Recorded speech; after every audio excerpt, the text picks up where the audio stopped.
And as this is taking place, as you know, the president is set to give his final international press conference in just a moment from now.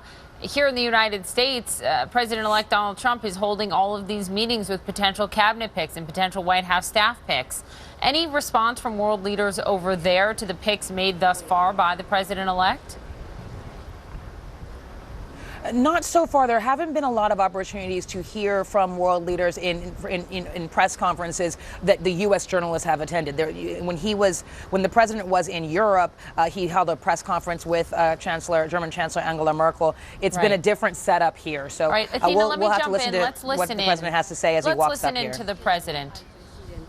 Wonderful people of Peru for hosting us and for their outstanding hospitality. Peru is one of the United States' strongest partners in the Americas, from standing up for democracy to promoting jobs and growth to fighting climate change. And this summit has been a success thanks to the great work of our Peruvian friends. So on behalf of all of us, muchas gracias.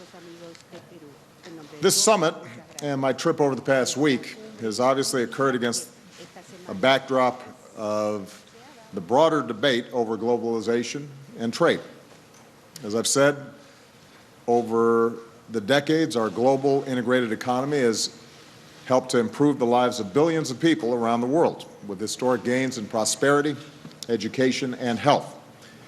At the same time, when jobs and capital can move across borders, when workers have less leverage, when wealthy corporations and global elites too often seem to be playing by a different set of rules, then workers and communities can be hit especially hard.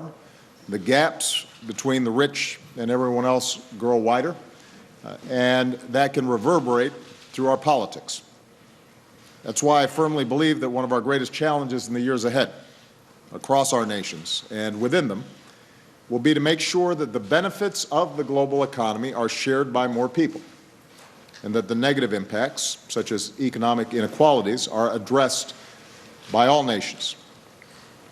When it comes to trade, I believe that the answer is not to pull back or try to erect barriers to trade, given our integrated economies and global supply chains that would hurt us all, but rather the answer is to do trade right, making sure that it has strong labor standards, strong environmental standards, that it addresses ways in which workers and ordinary people can benefit rather than be harmed by global trade. All of this is the central work of APEC. As this debate moves forward in the United States, it's important to remember how vital the Asia-Pacific is to America's prosperity. The 21 Asia-Pacific economies here represent nearly 3 billion people, a majority of the global middle class, 6 of America's top 10 trading partners, more than half of the global economy, and the world's fastest growing region. In other words, these 21 countries represent tremendous opportunity for the United States to sell our goods and support U.S. jobs. And that's why, as part of the rebalance of our foreign policy to the Asia-Pacific, we've boosted U.S. exports to the region by some 50%. Nearly 60% of our exports go to the region. And this is part of broader progress. With 95% of the world's customers beyond America's borders, I made it a priority to open up new markets overseas. And during my administration, we've increased U.S. exports to the world by more than 40%, to record levels. And these exports support more than 11 million American jobs. Moreover, we know that companies that export tend to grow faster and hire more employees and pay their workers more than companies that do not export, all of which is why exports have helped to drive our economic recovery. It's one of the reasons that U.S. businesses have created more than 15 million new jobs. So that's the kind of progress that trade, when done right, can deliver. And that's the kind of work that we've tried to do here at this summit. We're continuing our work to make it easier to do business between our countries, so we're creating even more jobs. In the United States, we're simplifying the process of starting a new business, increasing access to credit, all of which will help more ventures, especially small businesses, get up and running, and helping them to be able to export as well so that they can access a global market, even if they can't afford fancy lawyers and accountants and foreign offices. We agreed to increase our collective efforts against corruption by targeting the bribery that enriches elites at the expense of people, and we committed to making it easier to trade in services as well as goods. We also discussed the excess capacity that exists in certain sectors, like steel and aluminum, that distorts markets and hurts businesses and workers, including American workers. And even as I've argued that we cannot engage in protectionist measures, my administration has been at the forefront of really cracking down hard on unfair trade practices and brought consistently cases against the cases under the WTO against those who are engaging in unfair trading practices, and we've had a great track record of trade enforcement that has to be a part of this process. I've been very clear that excess capacity is not the result of market forces. It's the result of specific government policies, and it needs to be fixed. And here at APEC, we've been taking steps, as we were at the G20 in Hangzhou, to start addressing these issues in a systematic way. With regard to the digital economy, we endorsed rules to protect the privacy of personal information as it crosses borders. We discussed the importance of maintaining the current moratorium on custom duties for digital goods and innovation.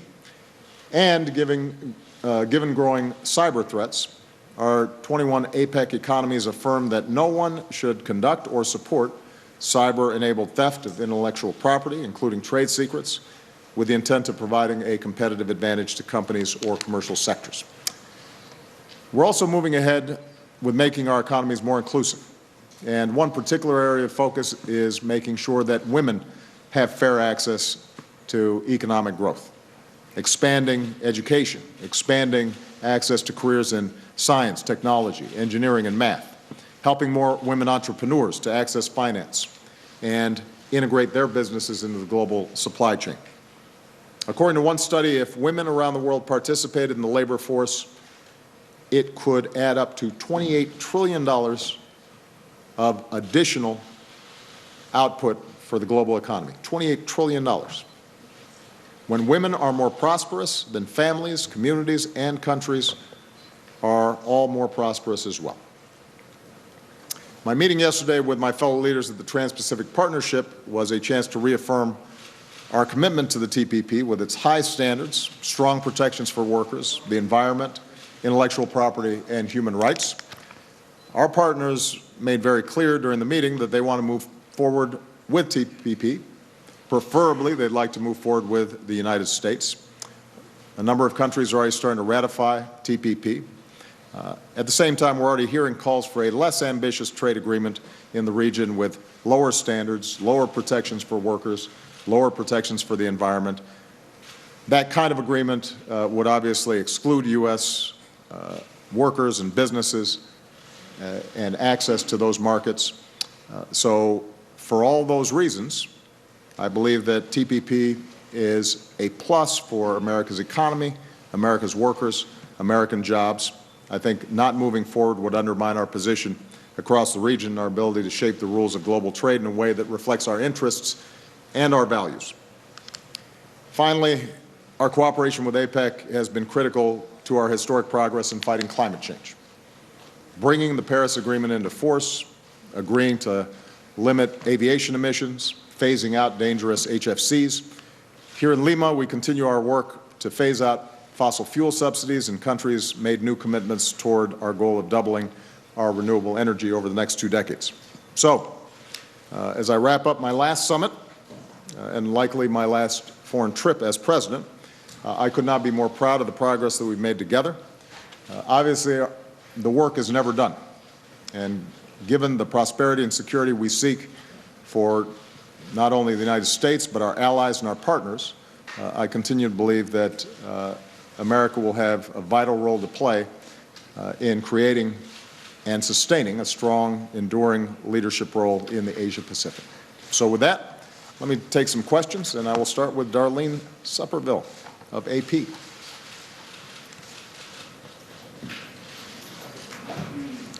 Thank you, Mr. President. You've been telling world leaders this week that President-elect Trump is unlikely to govern in the divisive way that he campaigned. But I'm wondering, how can you be so certain of that, given that the first group of people he's chosen for top national security and law enforcement positions hold the same views that he espoused as a candidate? And second, to follow up on your meeting earlier today with President Putin, did you discuss with him Russia's alleged meddling in the U.S. election? And are you concerned that the kind of involvement that we saw in this year's campaign will be the new normal going forward in future U.S. elections? Well, what I have said to world leaders is the same thing that I've said in a number of press conferences, which is the president-elect now has to put together a team and put forward specifics about how he intends to govern. And he hasn't had a full opportunity to do that yet. And so people should take a wait-and-see approach in how much his policy proposals, once in the White House, once he is sworn in, matches up with some of the rhetoric of his campaign. My simple point is that you can't assume that the language of campaigning matches up with the specifics of governing legislation, regulations, and foreign policy. I can't be sure of anything. I think, like everyone else, we'll have to wait and see. But as I've said before,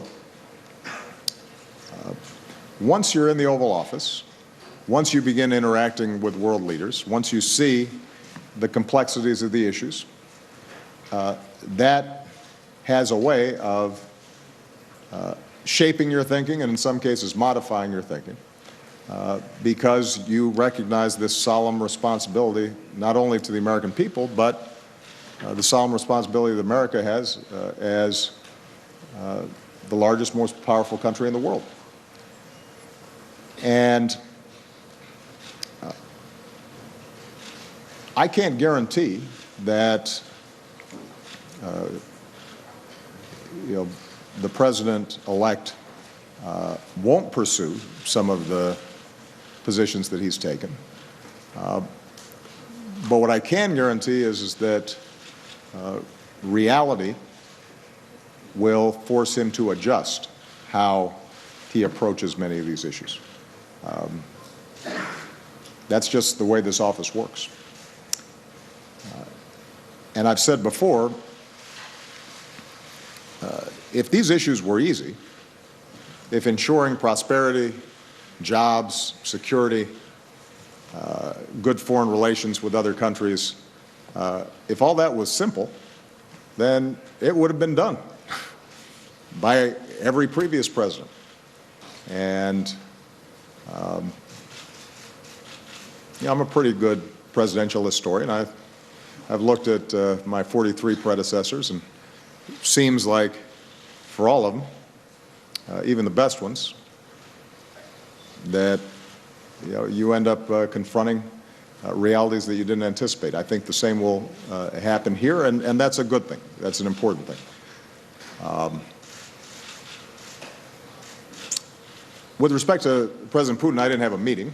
We talked briefly while we were in between sessions, and the conversation that I had with him was consistent with the conversations I've had with him over the previous several months, indicating to him that we are still deeply concerned about the bloodshed and chaos that's being sown by constant bombing attacks by Assad and the Russian military against populations in Aleppo, and the need for us to arrive first at some sort of humanitarian ceasefire and begin moving towards a political transition of some sort.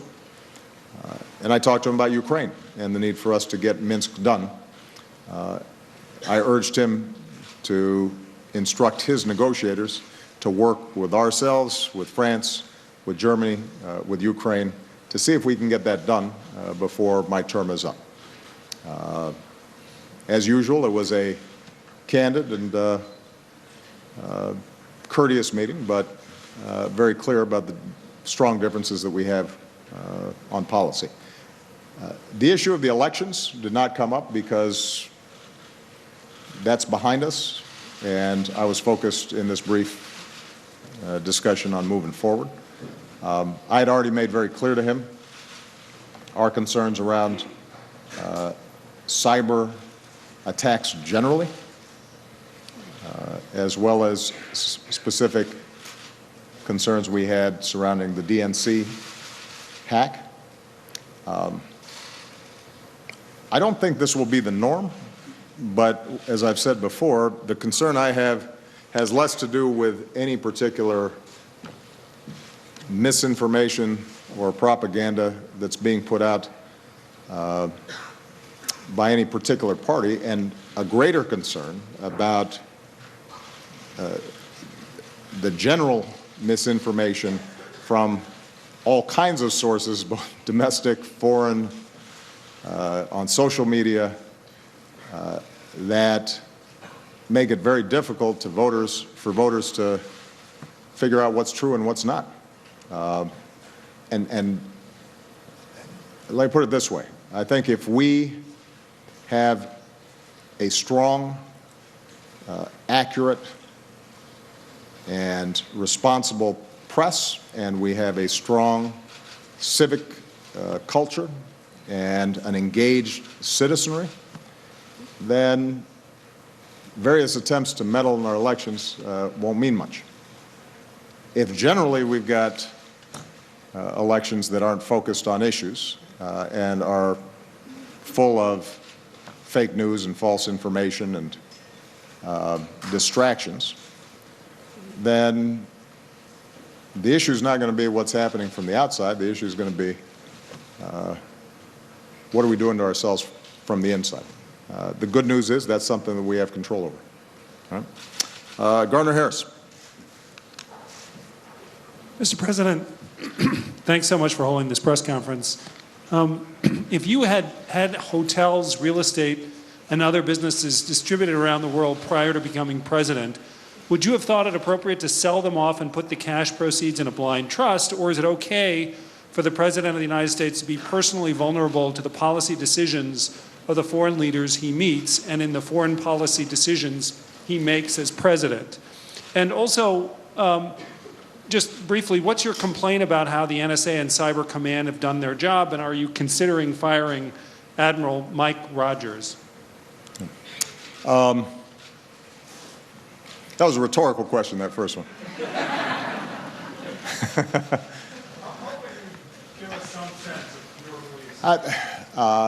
Rather than comment on hypotheticals, let me say specifically what I did. Obviously, my assets were significantly smaller than some other presidents or president-elects, but we made a decision to liquidate assets that might raise questions about how it would influence policy. I basically had our accountant put all our money in Treasury bills. The yields, by the way, have not been massive over the course of the last 8 years. Just because it simplified my life. I did not have to worry about the complexities of whether a decision that I made might even inadvertently benefit me. And that's consistent with the broader approach that we've taken throughout my administration, which is to not just meet the letter of the law, but to go well beyond the letter to the spirit of the law, not just for me, but for the people in the White House and in our leadership positions. We have established a whole set of rules, norms, playbooks that just keep us far away from the line. early on in the administration, there would be questions about could a staff person go to this conference, or what should they do about this gift that was provided? And I think it was maybe our first general counsel who was responsible for setting up our guidelines and rules inside the White House that said, if it sounds like it would be fun, then you can't do it. That's a general test. If it sounds like something you would enjoy or appreciate, no go. And as a consequence, and I'll knock on some wood here because we got 2 months left, I am extremely proud of the fact that over 8 years we have not had the kinds of scandals that have plagued other administrations. And when I met with the President-elect, I suggested to him that having a strong White House counsel that could provide clear guideposts and rules would benefit him and benefit his team because it would eliminate a lot of ambiguity. I think it will be up to him to make determinations about how he wants to approach it. I know what worked for us, and I think it served the American people well. And because I had made a promise to the American people that I would not fall into some of the familiar habits of Washington, that I wanted a new kind of politics, this was one indicator. And at the end of 8 years, I think I can say to the American people, I delivered on that commitment. With respect to cyber, the NSA, Admiral Rogers is a terrific patriot and has served this country well in a number of positions. I generally don't comment on personnel matters here. I can say generally that we've spent a lot of time over the last several years looking at how we can organize our cyber efforts to keep pace with how rapidly the environment is changing. Increasingly, our critical infrastructure, government data, financial systems are vulnerable to attack, and both state and non-state actors are getting better and better at it, and it is becoming more and more rapid. And it is inevitable that we're going to have to modernize and update not just the tools we use to defend those assets and the American people, but also how we organize it. It is true that we are exploring a range of options in terms of how we organize the mission that currently exists. Rich Edson. Good evening, and thank you, Mr. President. Yeah. Earlier this year, former President George W. Bush reportedly said that he warned he would be the last Republican president. Now Republicans have won the White House, control the House and Senate, 2/3 of state legislatures, 34 governorships, and there are charges of a shallow Democratic bench behind you. Are you worried you could be the last Democratic president for a while? And secondly, sir, speaking of your predecessor, he made sure to offer essentially no public criticism of you during your time in office. Will you equally withhold public criticism for President Trump, even if he attempts to dismantle much of what you've accomplished? Thank you. Well, no, I'm not worried about being the last Democratic president, I think, or not even for a while. And I say that not being cute. The Democratic nominee won the popular vote, and obviously this is an extremely competitive race, and I would expect that future races will be competitive as well. I certainly think it's true that politics in America right now are a little up for grabs, that some of the old alignments within both parties, Democrat and Republican, are being reshaped. And although the results of this election involved some of the specifics of the candidates and aren't going to be duplicated in every subsequent election, Democrats do have to do some thinking about how do we make sure that the message we have is received effectively and results in winning elections. This is something that I've been wrestling with throughout my presidency. When you look at the proposals I put forward, they garner majority support. The majority believes in raising the minimum wage. The majority believes in common sense gun safety rules. The majority believes in investing to rebuild our infrastructure and create jobs. The majority believes in making sure that people aren't going bankrupt when they get sick. The majority agrees with all the individual components of Obamacare. I think there was a Gallup poll this week, subsequent to the election, that showed that the general public has a more favorable view of Democrats than Republicans. And as I noted, my approval ratings are quite high. And yet, what's been true during the course of my 8 years is that that does not always translate. In fact, too often it hasn't translated into working majorities, either at the state level or at the federal level. Now, some of that is just the nature of our system and geography, right?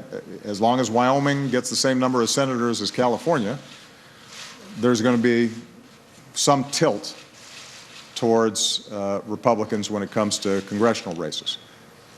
The fact that a lot of Democratic voters are bunched up in big cities and a lot of Republican voters are spread out across geography gives them an advantage when it comes to congressional races. Some of it is just political bad luck. For example, I came in as an economy was in free fall, and although we took the right steps to save the economy, in my midterm election in 2010, people couldn't yet see the recovery, and not surprisingly, the President's party got punished.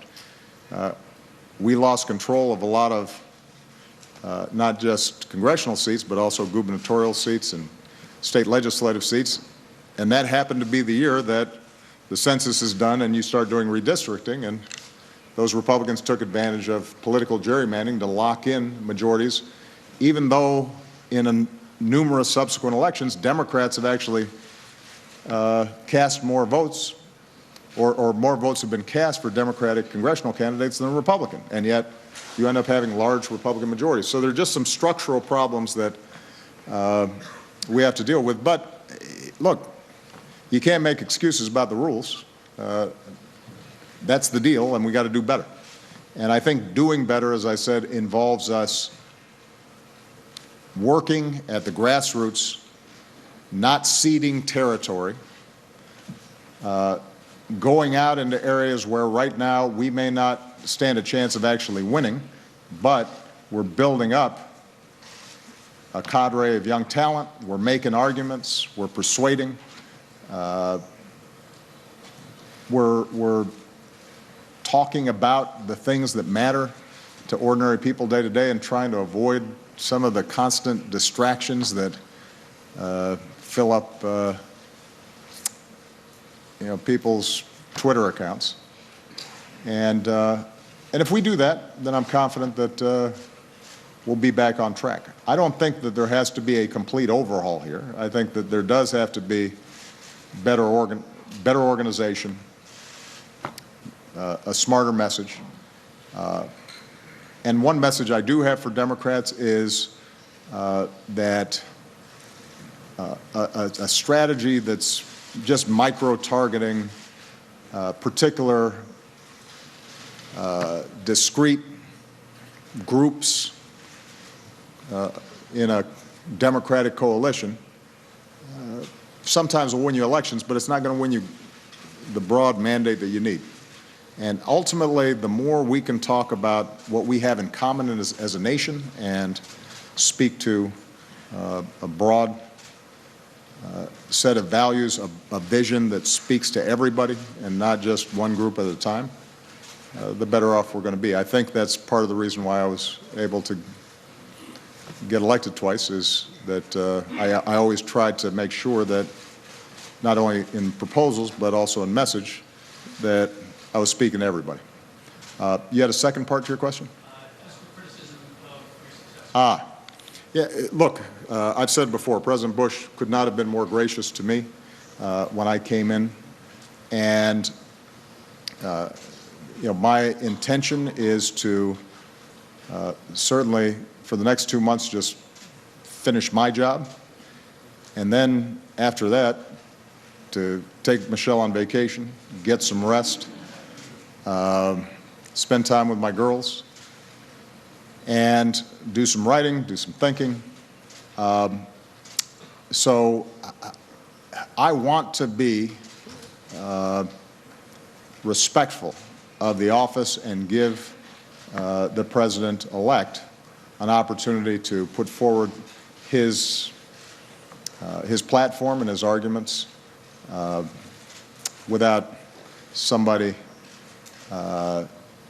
popping off in every instance. As an American citizen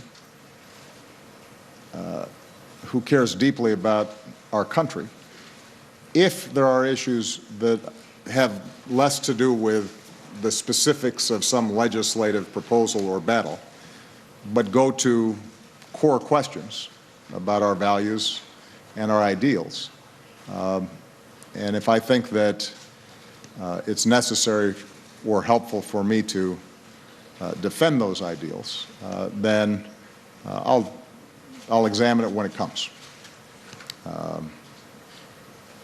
But what I do know is that I have to take Michelle on vacation. Juliet Alpern. Thanks, Mr. President.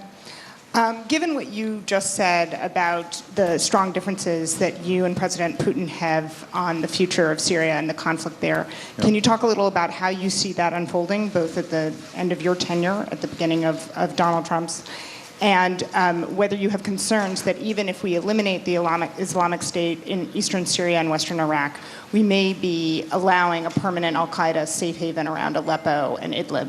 And on Aleppo, can you say to what extent you think the United States has fulfilled its responsibility to protect in that instance?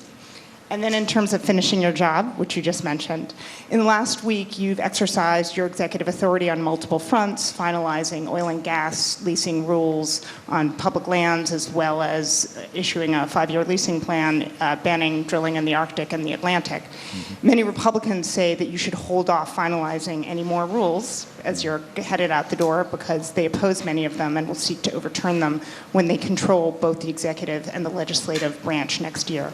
What do you say to that suggestion? Well, on the second question,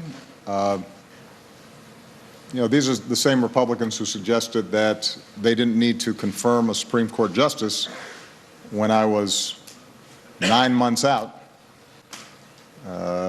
until the next election. I think their general approach seems to be that probably 2 days after my reelection, I should stop until the next election. I don't think that that's what the Constitution calls for. The regulations that we have issued are ones that we've been working on for a very long time. They've been subject to extensive public notice and comment, and everybody's known they've been out there. These aren't things that we've been surprising people with. They're well considered. They're the right thing to do. They're part of my task of finishing my work. And I recognize that when the new administration comes in, and a new Congress comes in, that they will have the option of trying to undo some of those rules and regulations that we put in place. And that's their prerogative. That's part of how democracy works. But I feel very strongly these are the right things to do, and I'm going to make sure I do them. With respect to Syria, as I said, I think even on this trip in a previous press conference, I am not optimistic about the short-term prospects in Syria. Once Russia and Iran made a decision to back Assad in a brutal air campaign and essentially a pacification of Aleppo, regardless of the potential for civilian casualties, children being killed or wounded, schools or hospitals being destroyed, then it was very hard to see a way in which even a trained and committed moderate opposition could hold its ground for long periods of time. And the issue that obviously I've wrestled with for the last 5 years, how involved should the United States be? What are legal constraints in such involvement? What are our moral obligations? What are our strategic interests? Those haven't changed. I continue to believe that we did not have a legal basis for military intervention there, that it would have been a strategic mistake given the work we still had to do in Iraq, the counter-ISIL campaign, ongoing operations in Afghanistan, that we have worked tirelessly to arrive at a political transition of some sort that could alleviate the suffering and provide humanitarian access. And we will continue to do that work all the way until the last day that me and John Kerry and others have the authority to speak for the United States government. But ultimately, it takes 2, or in this case, 4 or 6 or 8 to tango. And we're just not getting help or interest from those parties that are supporting Assad, and Assad, as a consequence, has been emboldened. Look, this is a man who has decided that destroying his country, turning it to rubble, and seeing its population scattered or killed was worth it for him to cling to power when he had the option to peacefully engage in a transition that could have kept the country intact. That's his mentality. That's not a mentality we support. That's a mentality that the Russians and the Iranians have been willing to support. But at this stage, we're going to need to have a change in how all parties think about this in order for us to end the situation there. Now, our ability to go after ISIL, I think, can be sustained. There's no doubt there will continue to be extremist forces in and around Syria because it's still going to be in chaos for quite some time. There will be elements in Iraq, just as there have been elements in Afghanistan, even after the Taliban were swept out, even after we killed bin Laden. But I think we can effectively reduce the risk and take their key external operators off the field. The thing I'm probably most concerned about is making sure that even as we do that, U.S. policy, U.S. statements, U.S. positions don't further radicalize Muslims around the world or alienate and potentially radicalize law-abiding Muslims who are living in Europe or the United States. And that's why I think it's important for us to understand those are our key allies in this fight, not enemies. Mike Mamoli. Thank you, Mr. President. This final foreign trip of your presidency is obviously playing out in very different circumstances than you might have expected. A very different transition is underway than the one you might have envisioned. Given that, though, I wonder if you've intentionally sought to approach this trip reflecting more on the powers of and the influence of the presidency on the world stage so that you might be able to offer the kind of counsel to your successor that he has said he hopes to draw upon. And also, on a political note, you talked often during your re-election campaign about this fever that had consumed the Republican Party, an effective political strategy that they employed to block you even on issues where there might have been some common ground. Right. What would be your advice to Democrats who might see that kind of strategy as the same kind of path to taking back power that the Republicans employed? And related to that, what would your advice be to House Democrats about whether or not to re-elect Nancy Pelosi as the party leader in the House? I'll work in reverse. I think Nancy Pelosi is an outstanding and historic political leader. So much of what we accomplished was accomplished because of her smarts, her tenacity, her legislative skill. And I don't normally meddle with, party votes. And certainly on my way out the door, probably I shouldn't meddle here. But I cannot speak highly enough of Nancy Pelosi. She combines strong progressive values with just extraordinary political skill. And she does stuff that's tough, not just stuff that's easy. She's done stuff that's unpopular in her own base because it's the right thing to do for the American people. I think she's a remarkable leader. With respect to Democrats and Republicans and how Democrats should deal with a new administration, I think you give them a hearing. I certainly don't want them to do what Mitch McConnell did when I was elected, meet the day of and say, our sole objective is to not cooperate with them on anything, even if the country is about to go into a depression, so that we can gain seats in the midterms and ultimately defeat them. That's not why the American people send us to Washington, to play those games. So that's not my advice to Democrats. My advice to Democrats is know what you care about and what you stand for, and fight for your principles, even if it's a hard fight. If there are areas where the new administration is doing something that's going to be good for the American people, find a way to work with them.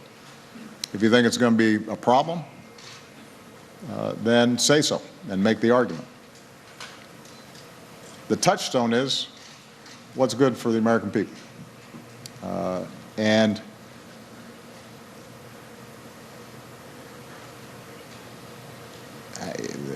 that's worked for me.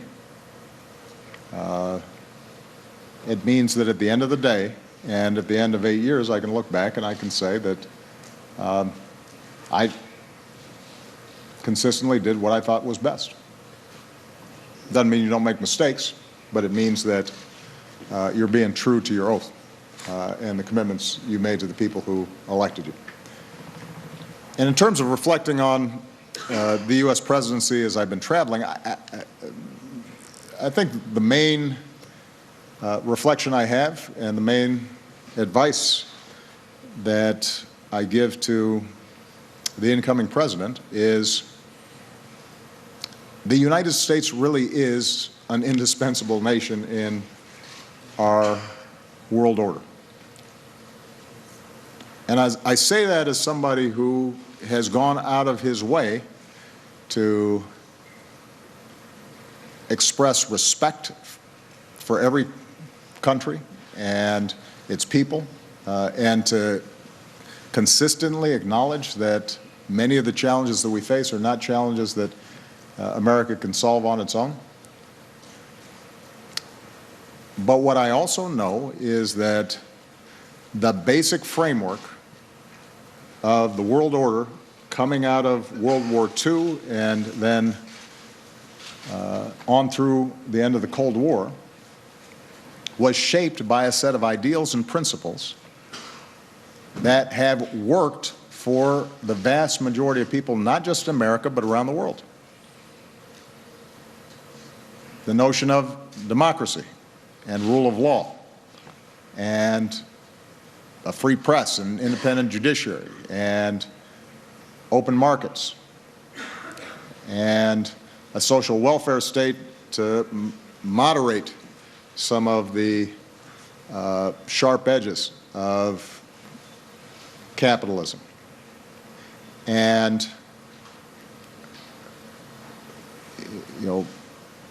lifting up issues of human rights and investing in public health and development, not just within our own borders, but elsewhere in the world. And working with multilateral institutions like the United Nations, making sure that we're upholding international norms and rules. That's what's made the modern world. And there have been times where we ourselves have not observed some of these norms as well as we should and have been accused of hypocrisy. Here in Latin America, there have been times where countries felt disrespected and on occasion had cause for that.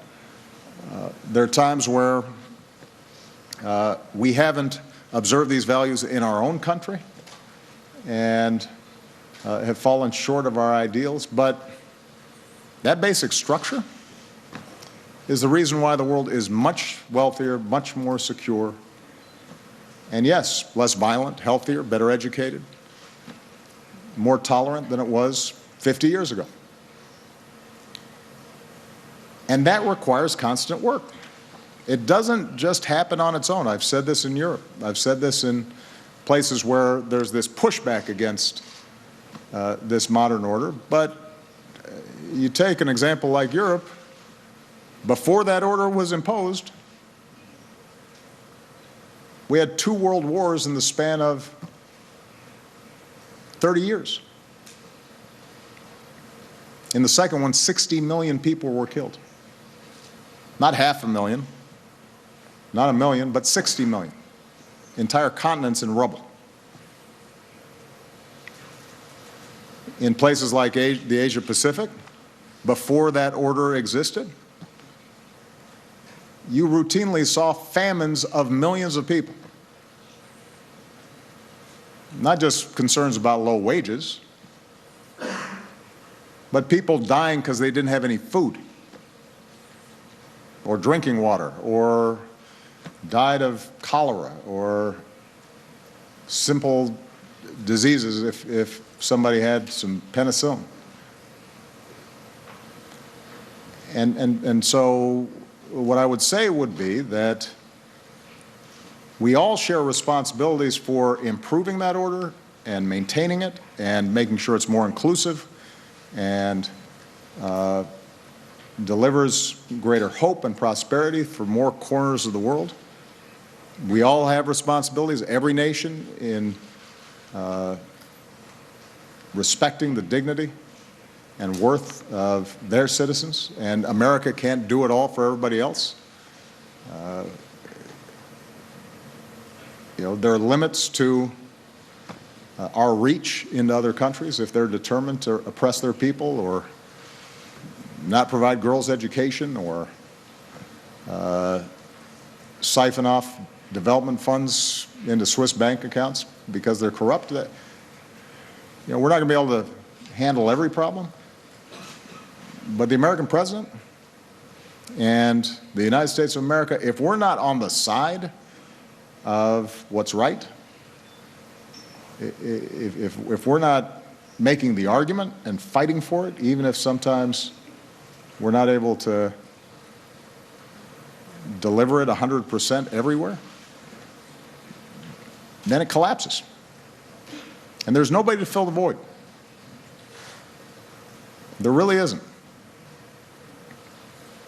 There are other very important countries, like a China, where we can't, if it weren't for China's cooperation, we couldn't have gotten the Paris Agreement done. But China's not the one who was going around organizing 200 nations to sign on to a Paris Agreement, or putting together the paper and the policy outlines and the conceptual framework. Russia is a very significant military power, but they're not worrying right now about how to rebuild after a hurricane in Haiti. We are. And I've said before, that's a burden that we should carry proudly. And I would hope that not just the 45th President of the United States, but every President of the United States understands that that's not only a burden, but it's also an extraordinary privilege. And you know, if you have a chance to do that right, then you should seize it. All right? Thank you, everybody.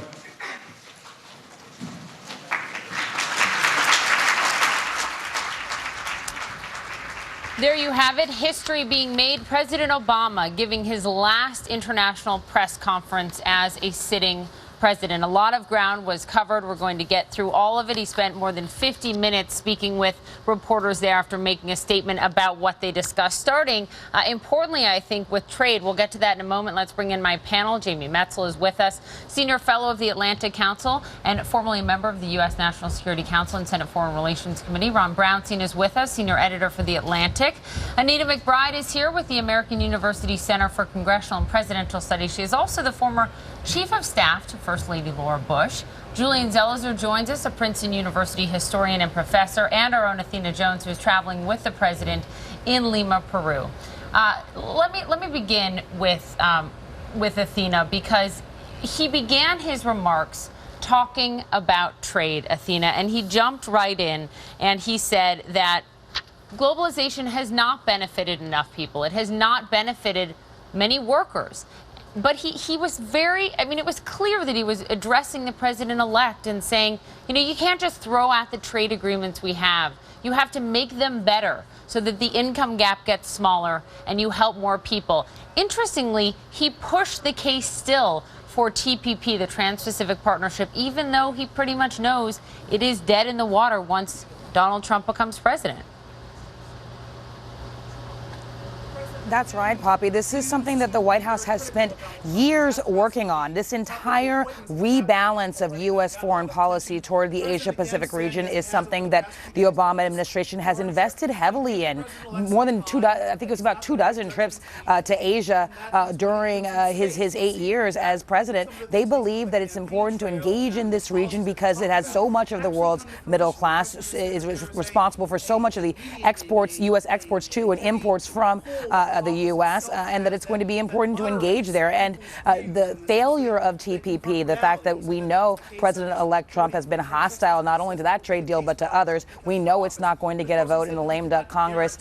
These are big blow to this whole rebalance policy, and so that's why it's not surprising to see the president continuing to try to push and try to, I guess, in some ways influence his successor to maybe give these deals a chance. I also thought it was interesting, Poppy, that the president was asked about a lot of the things that we've been talking about on our air for the last several days. For instance, the potential conflicts of interest among the business holdings of President-elect Trump. I don't know if we have time to play what he said there, but if we do, let's play what he said in response to that question. We do, and I'll just give my team a minute to cue that up because, you know, he also spoke in the same breath about the importance of the White House counsel and what an important choice that is to oversee anything that would even be perceived as a conflict of interest. The way he put it is that his team told him when he came in, if it's anything fun, you can't do it. That was the line that helped him make decisions. But let's listen to his actual answer. I can't be sure of anything. I think, like everyone else, we'll have to wait and see. But as I've said before, once you're in the Oval Office, once you begin interacting with world leaders, once you see the complexities of the issues, that has a way of shaping your thinking. I can't guarantee that the president-elect won't pursue some of the positions that he's taken. But what I can guarantee is that reality will force him to adjust how he approaches many of these issues. But Athena, sorry guys, we played the wrong shot. Athena, you were saying to play this soundbite. Let's play for our viewers what he said about, whether he would have put all of his assets into a blind trust, how he would deal with the conflicts of interest. Let's play that. Basically, had our accountant put all our money in Treasury bills. The yields, by the way, have not been massive over the course of the last 8 years. Just because it simplified my life. I did not have to worry about the complexities of whether a decision that I made might even inadvertently benefit me. So there it is, Athena. That's right. And of course, as you stated, he talked about the importance of having a strong White House counsel's office. It's interesting because he said he was not going to directly respond to the question about President-elect Trump, but instead he'd talk about the approach he took. And what he said also was that he wanted to not just follow the letter of the law, but the spirit of the law. And he reiterated something that he said in a press conference earlier this week, saying that he was extremely proud that his administration had not had to deal with some of the big scandals and ethics issues that have sometimes plagued past administrations, and he held up his own White House counsel's office and his approach to, as I said, not just following the letter of the law, but basically staying very far from the line, not towing the line, staying far from that legal murky line. Poppy. Athena Jones, stay with us live from Lima tonight, where the president just made these remarks. Anita, let me go to you as a conservative, as the former chief of staff for First Lady Laura Bush. What was your reaction to what we heard from the president, specifically on Athena's point about, making clear that there would be no conflicts of interest, not even the perception of them, and also saying that really saying that the White House chief counsel is just a critical role to fill? It absolutely is a critical role to fill. I've worked in 3 White Houses, and the decisions that come out of the White House counsel's office is just a line you don't cross. I mean, it's all there to protect the president and his interests. You don't need the distraction of having any ethical concerns, and that extends not only to the president's dealings, but also to the entire White House staff. So, there are reasons for that. There's so much that comes on a president's plate. They don't need to be dealing with ethical issues related to their, personal life or their business. Ron Brownstein, the first question that the president was asked was, how can you guarantee that President-elect Trump will not govern in the divisive way that he campaigned? I mean, this election was divisive on both sides. He said, you can't be sure of anything. We have to wait and see. But then he said, this office shapes you. And he went on to say, reality will force him to adjust to the office. I think the president, as we've watched this whole arc, what he's been saying and doing since the election, he's a very methodical, lawyerly person.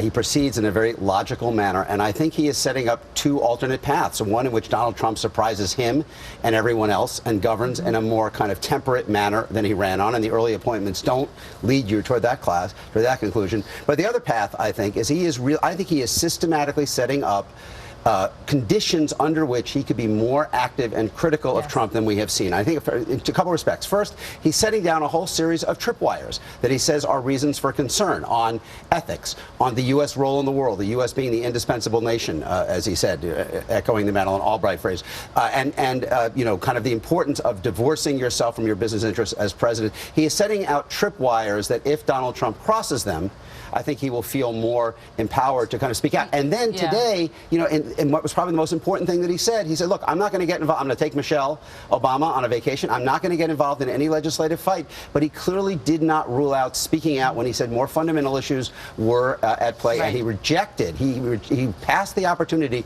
to say he would take the George W. Bush approach of being essentially silent during his predecessor term. You can't pop off on everything. Right. But if there is the point where I think our values are coming into question, I will jump in. Jamie, what was your read? By the way, he also made a little bit of news there saying he actually told Donald Trump how important his pick is for White House counsel, which I thought was interesting. What was your read on him referring to Mitch McConnell and McConnell saying, we are going to make you a one-term president? He said, in terms of the president-elect, give him a hearing. Give him time. He did. And I think that was very, very important. And there are many people in the Democratic Party and in this country who are upset about how the election played out. And President Obama has been clear, we need to give President-elect Trump the opportunity to do what he will. As Ron has just said, the early indications are that he is going to govern, based on these early picks, exactly as he ran his presidency. But President Obama did an excellent job of placing the decisions that are going to be made in a historical precedent, going back to FDR, President Truman, all of the presidents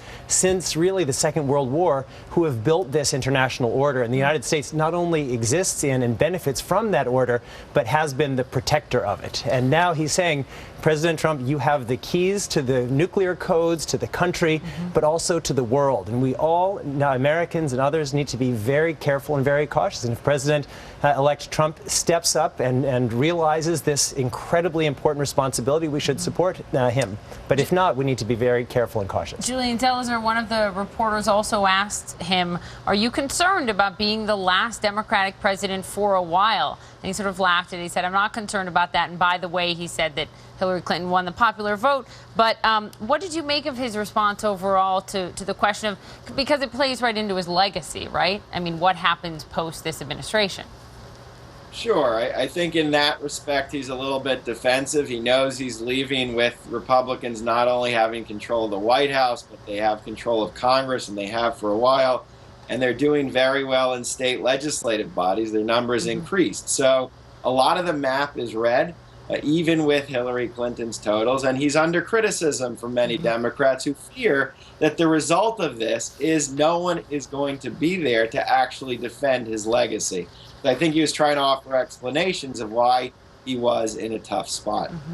Athena Jones, he also very quickly here called Nancy Pelosi outstanding, a historic leader, said he cannot speak more highly of her. This is someone whose position as the leader of the Democratic Party in the House is under a lot of threat right now.